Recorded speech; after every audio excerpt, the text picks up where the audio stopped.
اعوذ باللہ من الشیطان الرجیم بسم اللہ الرحمن الرحیم وَإِذَا تُتْلَى عَلَيْهِمْ آيَاتُنَا بَيِّنَاتٍ،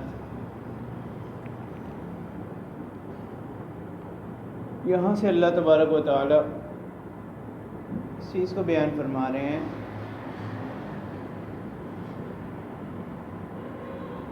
کہ یہ لوگ جو مشرکین ہیں،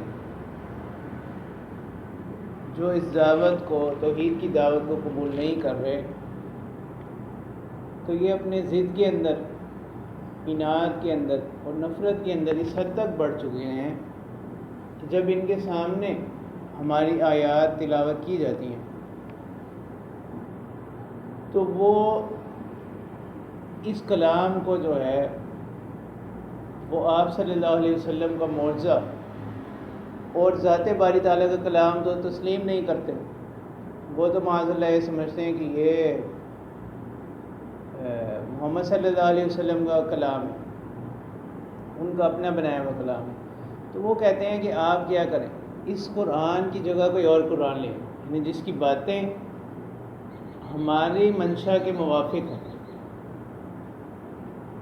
جو عقائد و نظریات ہمارے ہیں اس میں وہی باتیں ہوں، ہم اس کی کیا کر لیں، قبول کر لیں، یعنی اس قرآن کو بدل کے اور کوئی قرآن نہیں، یا اس کے کچھ اجزاء کو کیا کر دیں، بدل دیں۔ تو دو باتیں انہوں نے کی، یا تو اس قرآن کی جگہ کوئی دوسرا قرآن لیں، یا اس کے کچھ مضامین کو حذف کر کے ان کو تبدیل کر دیں۔ اس کے جواب میں اللہ تعالیٰ فرما رہے کہ یہ جو کلام ہے یہ محمد صلی اللہ علیہ وسلم کا معاذ اللہ اپنا بنایا ہوا کلام ہے، بلکہ یہ ان پر وحی کیا جاتا ہے۔ تو اس میں وہ کچھ حذف کرنے کا، کوئی مضمون کم کر کے اس کی جگہ کوئی اور مضمون لانے کا اختیار نہیں رکھتا۔ تو مطالبے کے اندر دو چیزوں کا بیان ہے، ایک تو اس قرآن کو بدل کر دوسرا قرآن لیں، اور دوسرا اس کے کچھ مضامین کو حذف کر دیں۔ اور جواب میں صرف یہ ذکر کیا گیا کہ ما یکون لی ان ابدلہ من تلقاء نفسی، کہ مجھے اس بات کا اختیار نہیں کہ میں اس کے بعض مضامین میں کچھ حذف کر دوں، کچھ ترمیم کر دوں۔ تو جب اس کے بعض مضامین میں حذف و ترمیم ممکن نہیں، تو اصل کتاب کو بدل دینا، اس کا ناممکن ہونا بدرجہ اولا کیا ہوگا، ثابت ہوگا۔ تو اللہ تعالیٰ فرماتے ہیں وَإِذَا تُتْلَى عَلَيْهِمْ آيَاتُنَا بَيِّنَاتٍ، کہ جب ان کے سامنے تلاوت کی جاتی ہیں ہماری آیات واضح، کھول کھول کر، وضاحت کے ساتھ، قَالَ الَّذِينَ لَا يَرْجُونَ لِقَاءَنَا نَأْتِ بِقُرْآنٍ غَيْرِ هَذَا أَوْ بَدِّلْهُ، تو کہتے ہیں وہ لوگ جو نہیں امید رکھتے، دل میں نہیں کوئی خوف رکھتے ہماری ملاقات، یعنی آخرت کے دن کا، ائتی بقرآن غیر ھذا، تو یہ امر ہے کہ آپ لے آئیں اس قرآن کی جگہ غیر ھذا، کوئی اور قرآن، او بدل، یا اس کو کیا کر دیں، اس کو بدل دیں، اس کے بعد مضامین کو کیا کر دیں، بدل دیں۔ قُلْ مَا يَكُونُ لِي أَنْ أُبَدِّلَهُ مِنْ تِلْقَاءِ نَفْسِي، تو اللہ تعالیٰ فرماتے ہیں قل، کہہ دیجئے، ما يَكُونُ لِي، یعنی میرا یہ کام نہیں، مجھے یہ اختیار نہیں، أَنْ أُبَدِّلَهُ مِنْ تِلْقَاءِ نَفْسِي، کہ میں اس میں کچھ حذف و ترمیم کر دوں، کچھ تبدیلی کر دوں، من تلقاء نفسی، اپنی طرف سے۔ تو جب اپنی طرف سے کسی چھوٹے مضمون میں ترمیم کرنا ہے، اس کو بدلنا ممکن نہیں، تو پوری کتاب کو بدلنا، اس کی نفی جو ہے، اس کا ناممکن ہونا بدرجہ اولا ثابت ہو گیا۔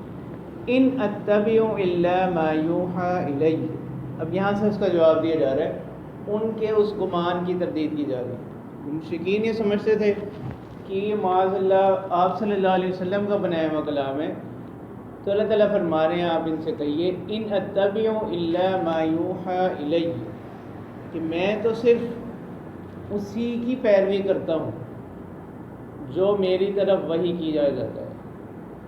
ان نافیہ ہے، صبح اللہ آ گیا تو اس بات کا فائدہ دے گا. ان اتبع، میں تو صرف اسی کی پیروی کرتا ہوں جو میری طرف وحی کیا جاتا ہے. تو یعنی یہ کوئی، تو اب اس قرآن کا جو ہے ماخذ بتا دی کہ یہ قرآن کیا ہے اصل میں، یہ وحی الہی کا نام. انی اخاف ان عصیت ربی عذاب یوم عظیم، کہ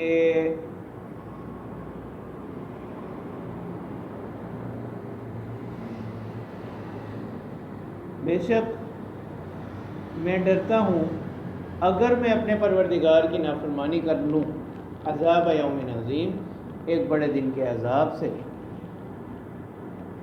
تو جب یہ کلام کا ذات باری تعالیٰ کی طرف سے منزل ہونا ثابت ہو گیا، اور اس کا مقصد کیا ہے؟ اصلاح ناس، تو دو باتیں ثابت ہوگی نا. ایک تو اس قرآن کا منزل من اللہ ہونا، اور دوسرا یہ کہ آپ صلی اللہ علیہ وسلم کی طرف جب یہ اتارا گیا تو اب آپ صلی اللہ علیہ وسلم کا فریضہ کیا ہے؟ اس کو آگے لوگوں تک پہنچانا. تو یہ دو چیزیں ثابت ہو گئی. اب اسی کو بیان کیا جا رہا ہے. اللہ تعالیٰ فرماتے ہیں قُلْ لَوْ شَاءَ اللَّهُ مَا تَلَوْتُهُ عَلَيْكُمْ وَلَا أَدْرَاكُمْ بِهِ، کہہ دیجئے کہ اگر اللہ تعالیٰ کی مشیت نہ ہوتی، اگر اللہ تعالیٰ کو منظور نہ ہوتا، اللہ تعالیٰ نہ چاہتے، اگر اللہ تعالیٰ چاہتے ما تلوتہ علیکم، یعنی اگر اللہ تعالیٰ کی مشیت یہ ہوتی کہ یہ قرآن تم تک نہ پہنچے تو ما تلوتہ علیکم، تو میں نہ ہی اس کو تلاوت کرتا تم لوگوں کے سامنے. ولا ادراکم بہ، اور نہ اس کے بارے میں تمہیں خبر دیتا. ولا ادراکم بہ، نہ اس کے بارے میں تمہیں خبر کرتا. فقد لبثت فیکم عمرا من قبلہ،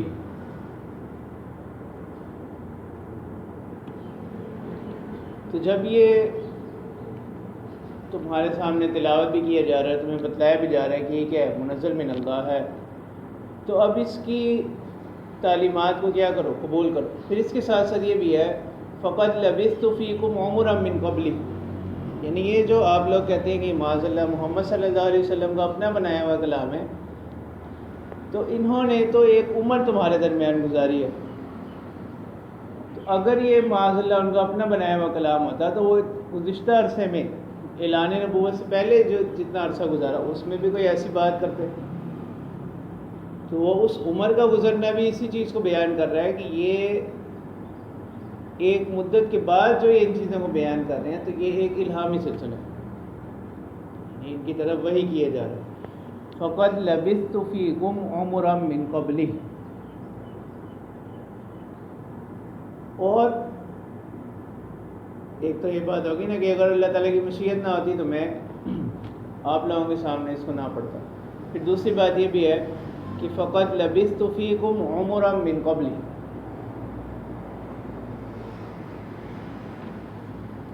میں نے تمہارے درمیان گزاری ہے ایک عمر اس سے پہلے، یعنی میری جو گزشتہ زندگی ہے، سابقہ زندگی ہے، وہ بھی آپ لوگوں کے سامنے گزری ہے کہ وہ کس طرح امانت و دیانت پر مبنی ہے.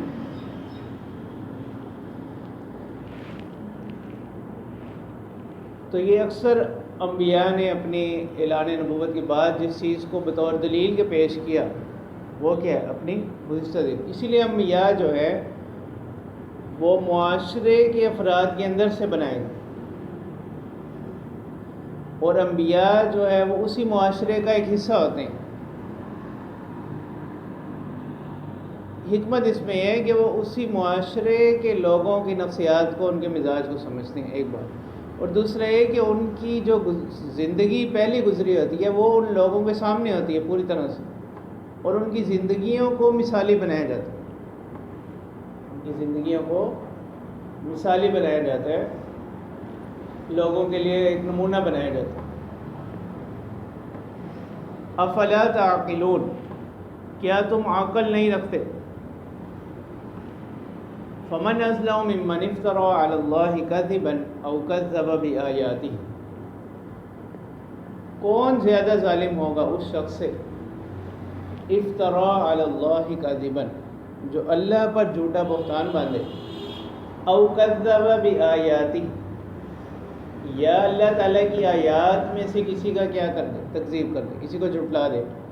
انہ لا یفلح المجرمون،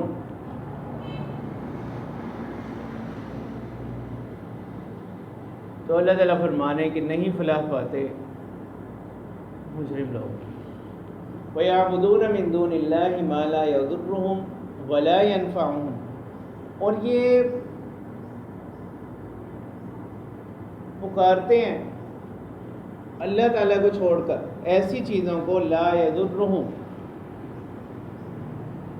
کہ جو ان کو کوئی نقصان نہیں پہنچا سکتے، ولا ينفعهم، اور نہ ہی ان کو کوئی نفع پہنچا سکتے، یعنی یہ تو بے جان ہے، پتھر کے بت.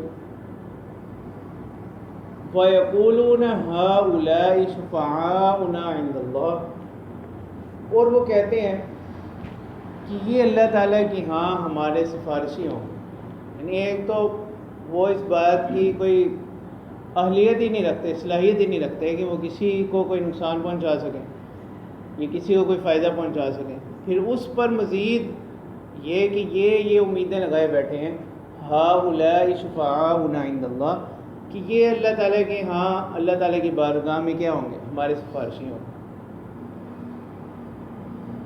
اس پر ان کے پاس کوئی دلیل، کوئی سند ہونی ہوتی، ایسا بھی نہیں ہے. قُلْ أَتُنَبِّئُونَ اللَّهَ بِمَا لَا يَعْلَمُ فِي السَّمَاوَاتِ وَلَا فِي الْأَرْضِ، کہہ دیجئے أَتُنَبِّئُونَ اللَّهَ، کیا تم اللہ تعالیٰ کو بتلاتے ہو اس چیز کے بارے میں لا يعلم فی السماوات ولا فی الارض، کہ جس کو نہیں جانتے آسمانوں میں، ولا فی الارض، اور نہ ہی زمین. یعنی وہ چیز اس کو وہ نہیں جانتے، نہ تو آسمانوں میں اور نہ ہی زمین. یعنی شرک، توحید کے ساتھ شرک کا امتزاج. اور تو ان کا جو مشرکین کا جو نظریہ تھا شرک کے حوالے سے، وہ یہی تھا کہ وہ اللہ تعالیٰ کا جو نظام ہے اس کو وہ قیاس کرتے تھے جیسا کہ ایک سلطنت کا نظام ہوتا ہے، ایک بادشاہت کا نظام ہوتا ہے، کہ ایک بادشاہ ہوتا ہے، پھر اس نے مختلف کاموں کے لیے اپنے نمائندے رکھے ہوتے ہیں، کہ لوگ ان کاموں میں ان نمائندوں کے ذریعے سے کیا کرتے ہیں، بادشاہ تک رسائی حاصل کرتے ہیں. تو اسی طرح جو ہے مشرکین بھی یہ سمجھتے تھے کہ یہ ان کے ذریعے سے ہم اللہ تعالیٰ کا کیا حاصل کریں گے، قرب حاصل. سبحانہ وتعالی عما یشرکون، تو یہاں سے تنزیہ کی جا رہی، پاک ہے وہ ذات، وتعالی، اور بلند و برتر ہے، عما یشرکون، اس چیز سے جو وہ کیا کر رہے ہیں، شرک کر رہے ہیں.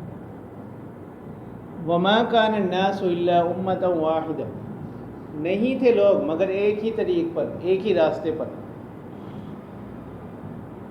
ایک ہی ملت پر، یعنی توحید. یعنی ایک عرصہ تک جو لوگ ہیں وہ کس پر قائم رہے، اصل یعنی توحید پر قائم رہے. فاختلفوا، پھر ایک وقت کے بعد انہوں نے کیا کیا، اس توحید کے اندر آپس میں وہ مختلف ہو گئے، انہوں نے اس میں اختلاف کیا. ٹھیک ہے، جیسے کہا جاتا ہے کہ حضرت نوح علیہ السلام کے زمانہ تک، ان تک جو ہے وہ حضرت آدم علیہ السلام سے لے کر اب تک توحید چلی آ رہی تھی. تو شرک اور بت پرستی کا آغاز ہوا حضرت نوح علیہ السلام کے زمانے میں، پھر حضرت نوح علیہ السلام کی بعثت ہوئی، تو وہ اسی شرک کو ختم کرنے کے لیے جو ہے ان کو مبعوث کیا گیا. تو اس سے پہلے جو جتنی بھی امت تھی وہ سب توحید پر تھی. اسی چیز کو بیان کیا جا رہا ہے، وما کان الناس الا امۃ واحدہ، کہ لوگ نہیں تھے مگر ایک ہی طریقے پر، ایک ہی ملت پر. فاختلفوا، پھر ان آپس میں وہ کیا ہو گئے، مختلف ہو گئے، انہوں نے اختلاف کیا. ولولا کلمۃ سبقت من ربک لقضی بینہم، اگر نہ ہوتا ایک بات، اگر نہ ہوتی ایک بات، ایک کلمہ، سبقت من ربک، گزر چکا آپ کے پروردگار کی طرف. وہ کلمہ کیا ہے، لکل امت اجل، ٹھیک ہے، کہ ہر امت کے لیے، ہر جماعت کے لیے ایک وقت مقرر ہے. اگر وہ کلمہ آپ کے پروردگار کی طرف سے گزرا ہوا نہ ہوتا، لَقُضِيَ بَيْنَهُمْ فِي مَا فِيهِ يَخْتَلِفُونَ، تو ان لوگوں کے درمیان فیصلہ کر دیا جاتا اس چیز کے بارے میں جس میں یہ کیا کر رہے ہیں، اختلاف کر رہے ہیں. جس چیز کے بارے میں انہوں نے اختلاف کیا نا، توحید کو چھوڑ کر شرک کو اختیار کر لیا، تو اب ان پر یعنی دنیا میں ہی سزا آ جاتی ہے اور فیصلہ کر دیا جاتا ہے کہ توحید جو ہے وہ کیا ہے، حق پر. لیکن ایسا نہیں ہوا. کیوں؟ کہ اللہ تعالیٰ کی طرف سے اعلان ہو چکا ہے کہ اللہ تعالیٰ نے جزا سزا کے لیے کیا کر رکھا ہے، ایک خاص دن مقرر کر رکھا ہے. ٹھیک ہے، یعنی یہ جو دنیا یہ کہ دار العمل ہے، دار الجزا نہیں. دار الجزا اللہ تعالیٰ نے کس کو، آخرت کو رکھا. اس وجہ سے اسی کو بیان کیا جا رہا ہے کہ اگر ایک کلمہ آپ کے پروردگار کی طرف سے گزرا ہوا نہ ہوتا، لَقُضِيَ بَيْنَهُمْ، تو ان کے درمیان فیصلہ کر دیا جاتا فِي مَا فِيهِ يَخْتَلِفُونَ، اس چیز کے بارے میں جس میں وہ کیا کر رہے ہیں، اختلاف کر رہے ہیں. وَيَقُولُونَ لَوْلَا أُنزِلَ عَلَيْهِ آيَةٌ مِّن رَّبِّهِ، یعنی یہ قرآن بذات خود آپ صلی اللہ علیہ وسلم کی طرف اللہ تعالیٰ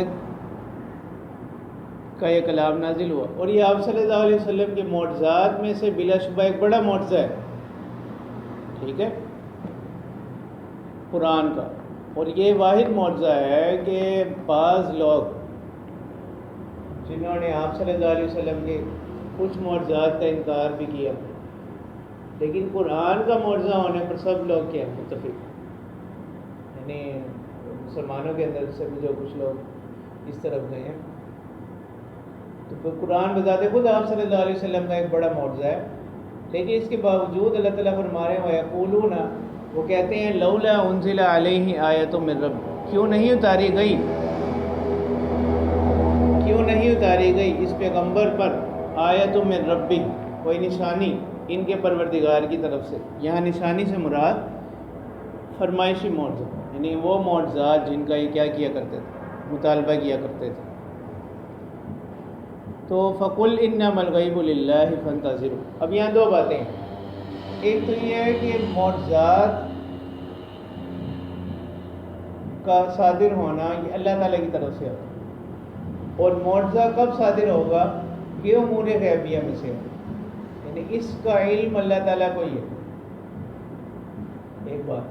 اور دوسری بات یہ ہے کہ سنت اللہ یہی ہے کہ اگر کوئی قوم فرمائشی معجزات کا مطالبہ کرتی ہے اور وہ معجزہ دے دیا جائے اور اس کے باوجود وہ لوگ ایمان نہ لائیں تو پھر ان پر عذاب آتا ہے. فَقُلْ إِنَّمَا الْغَيْبُ لِلَّهِ فَانْتَظِرُوا، تو کہہ دیجئے کہ یعنی معجزے کا آنا یہ کس سے ہے، امور غیبیہ میں سے، اور غیب یہ کس کے لیے، اللہ ہی کے لیے ثابت ہے. فَانْتَظِرُوا، تو تم لوگ انتظار کرو. إِنِّي مَعَكُم مِّنَ الْمُنتَظِرِينَ، میں بھی آپ لوگوں کے ساتھ کیا کرنے والا ہوں، انتظار کرنے والا.